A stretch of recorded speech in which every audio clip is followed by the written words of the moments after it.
Assalamualaikum, everybody. Hope everybody is well. Today we are back after a long, long time. I think it's been what, a year or something? मेरे ख्याल में may be more more than ज्यादा है। that. Hmm. Covid के So, जमाने में। Dinosaurs के जमाने में अभी हमने बहुत दिनों से क्योंकि आए नहीं थे और बहुत सारी ऐसी चीजें पाइल अप हो गई जिसपे हमें लोगों ने कहा कि कंटिन्यू करें आप अपना ये पॉडकास्ट। वो के बहुत सारे लोगों ने कहा कि आप लोग बहुत ही ड्राई सब्जेक्ट्स ले रहे हैं, लेकिन हमारे मेरा हसन का ख्याल में कि कुछ ऐसे सब्जेक्ट्स हैं जिन पे हमें बात करनी चाहिए क्योंकि वो बहुत जरूरी है कि हम सबको पता चले। पिछले हफ्ते 1 जून से लेके 3 या 4 जून तक हमें कराची में काफी हल्के हल्के झटके आए हैं जलजले के। काफी खौफ व हरास फैला। लोगों ने काफी प्रोडिक्शंस किए। कुछ लोगों ने कहा कि ईद के दौरान बहुत बड़ा एक मेजर फॉल्ट लाइन जो है वो इरप्ट करेगी और may be that's not the right word. वो जलजला आएगा मेगा और बहुत नुकसान होगा और बहुत ज्यादा लोगों के अल्लाह ना करे जान चली जाएगी, सुनामी आ जाएगा। तो उस पे हमने सोचा कि हसन साहब जो आजकल वो बहुत ज्यादा काम कर रहे हैं जियोलॉजी में और इज ऑल्सो प्लानिटरी साइंटिस्ट। तो इनका काम यही है कि ये इस तरह की चीजों में डिस्कशन करते हैं। तो हम इस सीरीज को कहना चाह रहे हैं अर्थ अंडर प्रेशर, क्योंकि नेचुरली जो हमारी टेक्टोनिक प्लेट्स हैं उनसे हमें यही वो है कि प्रेशर बिल्ड होता है। In common layman women's terms will say pressure builds up underneath the surface of the earth and then things happen.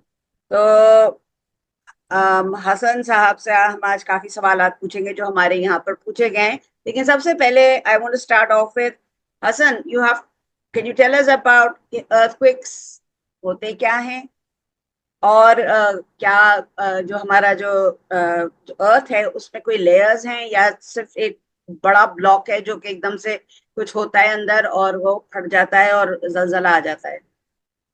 तो over to you. Okay. Basically हमारा जो प्लैनेट है वो एक पथरीला प्लैनेट है जिसे टेरेस्ट्रियल प्लैनेट कहते हैं।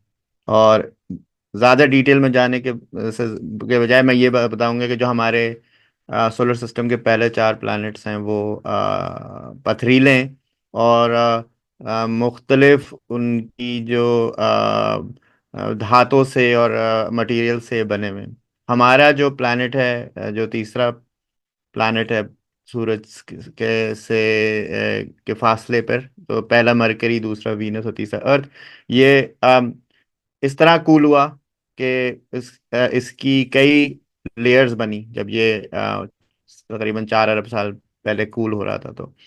तो इसकी जो हमारे प्लानिट की जो मेकअप है वो इस तरह है कि जो बिल्कुल बीच में जो इलाका है उसे हम कोर कहते हैं, वो सॉलिड होती है और मेटेलिक है।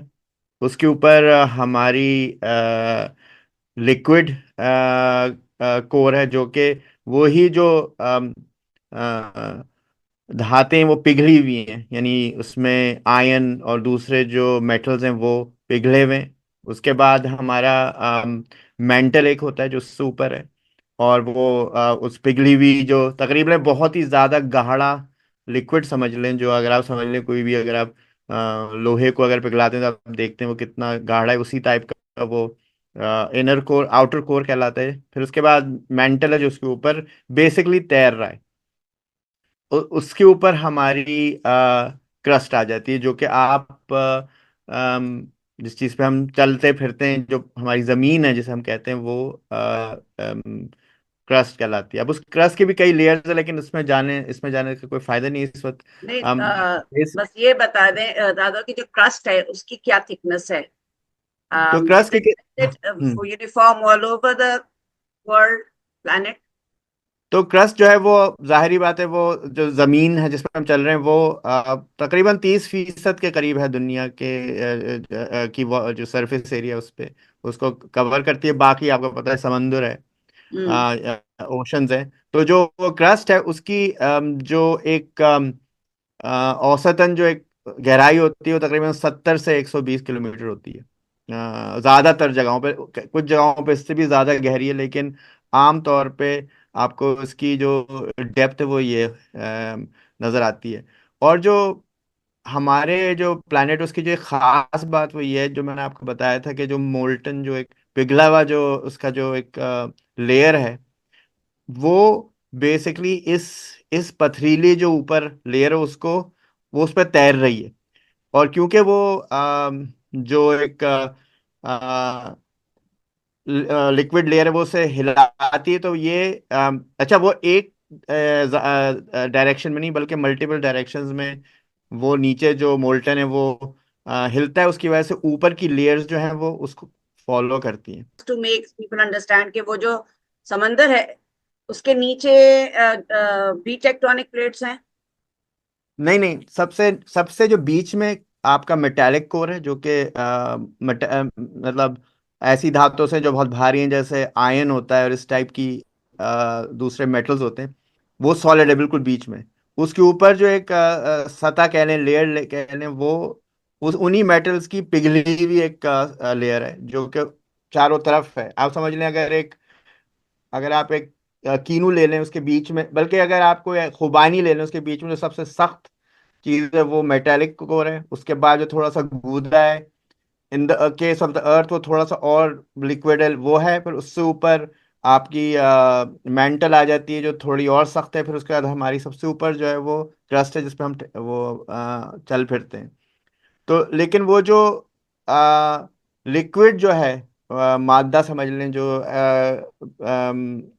हमारी जमीन और सबसे बीच का जो सख्त हिस्से के दरमियान जो वो समझ लें लिक्विड ही बहुत ही गाढ़ा हुआ है, उस पे ये तैरती है हमारी जमीन जिस पे हम चल रहे हैं। अब वो एक डायरेक्शन या एक ही उसमें नहीं, अंदर जो उसे हम इनर आउटर कोर कहते हैं, वो मुख्तलिफ उसमें डायरेक्शन में घूमती है। तो ये ऊपर जो हमारी जो जिस पे हम चल रहे हैं वो कोई इस डायरेक्शन में जा रहा है, कोई उधर जा रहा है। तो अब आप समझ रहे कि जो अंडे का जो एक शेल होता है, जो अंडे की जो उसको अगर आप जरा सा जरब दें तो वो क्रैक पड़ जाता है उसके अंदर।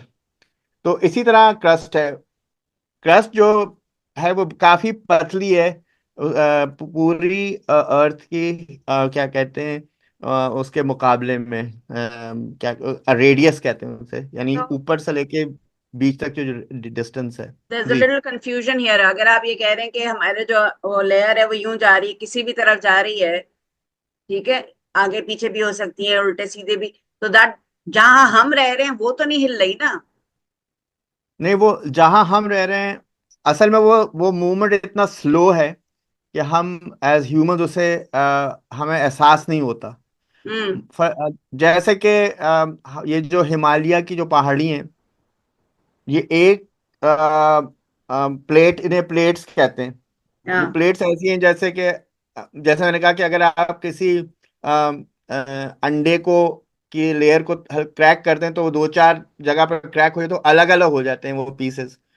अब उसके नीचे जो अंडे की जो वो है, जर्दी समझ लें, वो हमारी उसकी तरह है, जो आउटर कोर जो लिक्विड हिस्सा है, अगर वो अगर वो हिलना शुरू हो जाए तो ऊपर की जो शेल्स हैं वो आ, मुख्तलिफ डायरेक्शंस में मूव होंगे। इसी तरह हमारे खत्ते में जो है, जो यूरेशियन प्लेट है, जो शेल है, वो नॉर्थ मूव कर रही है।